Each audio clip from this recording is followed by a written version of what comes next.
Hello friends, आज हम पढ़ेंगे क्लास 10 की बुक फुटप्रिंट्स विदाउट फीट का फर्स्ट चैप्टर और ट्रायम्फ ऑफ सर्जरी, जिसे मशहूर पशु चिकित्सक और लेखक जेम्स हेरियट ने लिखा है। यह कहानी एक छोटे मोटे और बिगड़े हुए पालतू कुत्ते ट्रिकी और उसके डॉक्टर हेरियट के इर्द गिर्द घूमती है। तो आइए इस रोचक कहानी को विस्तार से समझते हैं। और ट्रायम्फ ऑफ सर्जरी। मैं इस बार ट्रिकी को देखकर सच में चिंतित था। जैसे ही मैंने गली में उसे उसकी मालकिन के साथ देखा, मैंने तुरंत अपनी कार रोक दी। उसकी हालत ने मुझे हैरान कर दिया। वह इतना मोटा हो चुका था कि चारों तरफ से फूले हुए साजिश जैसा लग रहा था। उसकी लाल सूझी हुई आंखें भावहीन होकर आगे देख रही थी और उसकी जीभ लटकी हुई थी, मानो वो पूरी तरह थक चुका हो। उसकी यह हालत देखकर मुझे एहसास हुआ कि कुछ करना होगा, लेकिन क्या? मिसेस पंफरे घबराई हुई मेरे पास आई और जल्दी में बोली, "ओ मिस्टर हेरियट।" ट्रिकी बिल्कुल कमजोर हो गया था, उसमें जरा भी ऊर्जा नहीं बची थी। मुझे लगा कि शायद वो कुपोषण का शिकार हो रहा है, इसलिए मैंने उसे थोड़ा अतिरिक्त पोषण देने की कोशिश की। उन्होंने गिनाना शुरू किया, कुछ माल्ट, कॉड लिवर ऑयल और रात में सोने से पहले हॉर्लिक्स का एक कटोरा, बस थोड़ा सा, ज्यादा कुछ नहीं।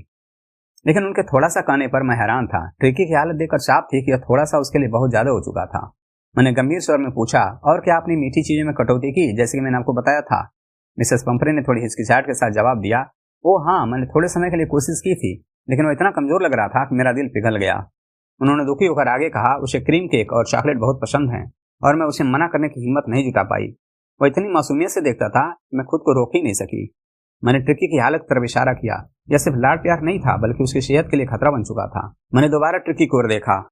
यही असली समस्या थी। उसका एकमात्र दोष उसकी भूख, या यूं कहें कि उसका लालच।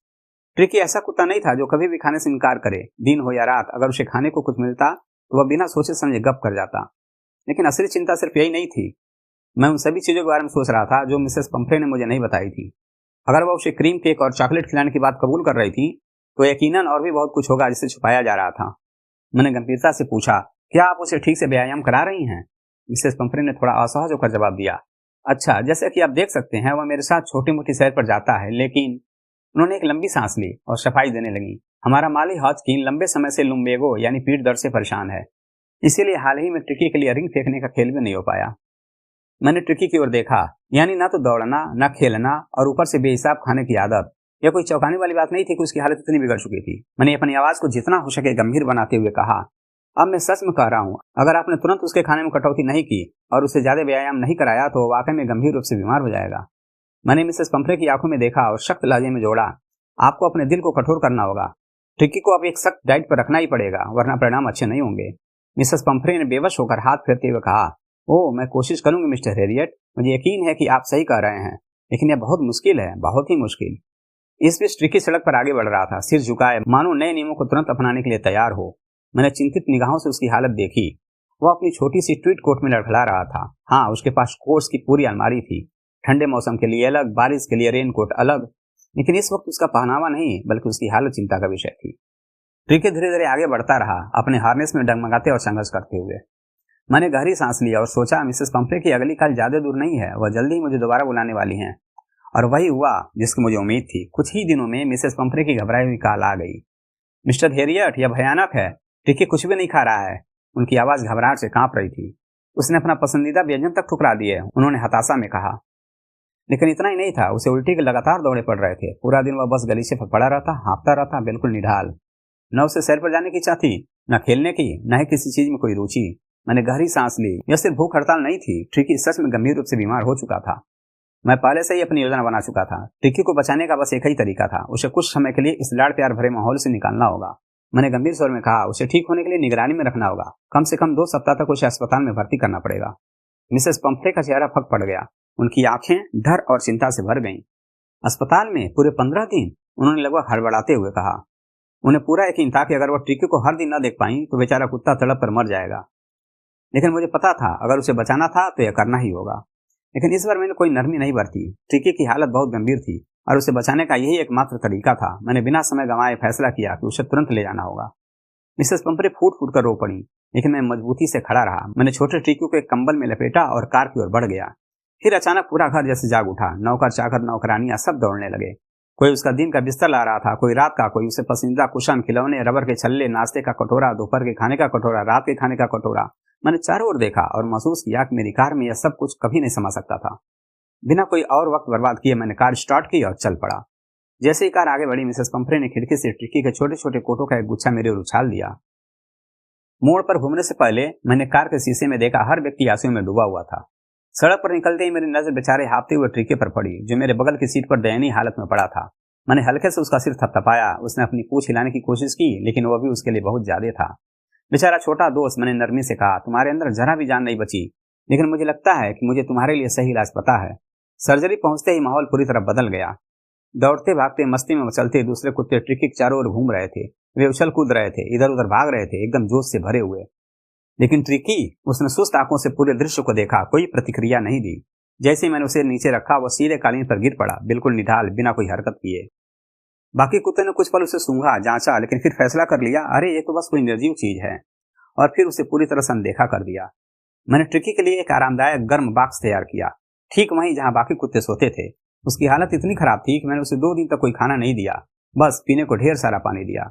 शुरुआत में वह उदास, सुस्त और पूरी तरह निष्क्रिय था, लेकिन दूसरे दिन के अंत तक उसमें हल्की सी हलचल दिखने लगी। तीसरे दिन तो जैसे जादू हो गया। जैसे ही उसने बाहर यार्ड में कुत्तों के भौंकने की आवाज सुनी, वह बेचैनी से फुसफुसाने लगा। मैंने धीरे से दरवाजा खोला और फिर ट्रिकी एकदम से बाहर कूद पड़ा। बस फिर क्या था, जो ग्रेहांड और उसके बाकी दोस्त तुरंत उसके चारों ओर इकट्ठा हो गए, जैसे कोई नया सदस्य गैंग में शामिल हुआ हो। उन्होंने पहले उसे हल्के से धक्का दिया, सूंघा, चारों ओर घुमाया, जैसे कड़ी जांच पड़ताल चल रही हो, और फिर पूरा झुंड दौड़ पड़ा। और ट्रिकी, वह भी मोटी गोल मटोल बाड़ी के साथ थोड़ा लुढ़कता हुआ उनके पीछे भाग निकला। और फिर आई असली परीक्षा की घड़ी, खाने का समय। मैंने देखा कि ट्रिस्टन ने कटोरे में खाना परोसा और एकदम से भागम-भाग मच गई। हर कुत्ता तेजी से अपना खाना गटक रहा था, क्योंकि उन्हें पता था कि अगर वे जरा भी धीमे पड़े तो कोई और उनका हिस्सा चढ़ कर जाएगा। और ट्रिकी, वह बस वहां खड़ा देख रहा था, जैसे कोई उत्सुक दर्शक हो। जब बाकी कुत्ते खा चुके तो उसने धीरे धीरे चमकते कटोरों का निरीक्षण किया, इधर उधर घूमता रहा, कभी एक को सूंघता, कभी दूसरे को। लेकिन अगले दिन वह खुद खाना खाने के लिए कटोरे की तरफ बढ़ा। मेरी मेहनत रंग ला रही थी। ट्रिकी की जिंदगी पूरी तरह बदल गई थी। अब कोई दवा नहीं, कोई खास ट्रीटमेंट नहीं, बस मस्ती, खेल और भरपूर भाग दौड़। वह पूरे दिन बाकी कुत्तों के साथ उछलता कूदता, उनके दोस्ताना झगड़ों में शामिल होता, कभी खुद गिरता, कभी दूसरों को गिराता। पहली बार उसने आजादी और असली खुशी का मजा चखा। वह अब बस एक पालतू नहीं था, बल्कि झबरी, जंगली और आजाद दिल कुत्तों के गैंग का हिस्सा बन गया था। खाने के वक्त अब वह शेर की तरह अपने हिस्से के लिए लड़ता। रात में पुराने मुर्गी घर में चूहों का शिकार करता, एक असली शिकारी की तरह। उसने अपनी जिंदगी में कभी इतना मजा नहीं किया था। ट्रिकी अब पूरी तरह बदल चुका था। इस दौरान मिसेस पंफ्रे की बेचैनी लगातार बनी रही। वह दिन में दर्जनों बार फोन करती, लेटेस्ट अपडेट मांगती। उनकी आवाज में चिंता साफ झलकती। क्या उनका नन्हा ट्रिकी सही से खा रहा है? क्या उसे पर्याप्त देखभाल मिल रही है? लेकिन ट्रिकी को इन सब की कोई परवाह नहीं था। वह अपने नए साथियों के साथ जिंदगी के असली मजे ले रहा था। मैंने मिसेस पंफ्रे को उन सवालों को टाल दिया कि क्या ट्रिकी के तकिए नियमित रूप से बदले जा रहे हैं, या मौसम के अनुसार उसे सही कोट पहनाया जा रहा है। लेकिन मैं उन्हें यह बताने में सक्षम था कि छोटा साथी अब खतरे से बाहर है और तेजी से स्वस्थ हो रहा है। स्वस्थ हो रहा है, यह सुनते ही मिसेस पंफ्रे के मन में कुछ हलचल हुई। उन्होंने ट्रिकी की ताकत बढ़ाने के लिए ताजे अंडे भेजने शुरू कर दिए, हर बार 2 दर्जन। मेरे सहयोगियों और मैंने खुशी खुशी नाश्ते में 2-2 अंडे खाने का आनंद लिया। लेकिन जब वाइन की बोतलें भी आने लगी, तब हमें इस स्थिति की असली संभावना का एहसास हुआ। घर में अब एक नया माहौल बन चुका था, जहां सुबह अंडों से शुरू होती, दोपहर में वाइन का लुत्फ उठाया जाता और यह सिलसिला शाम तक चलता रहा।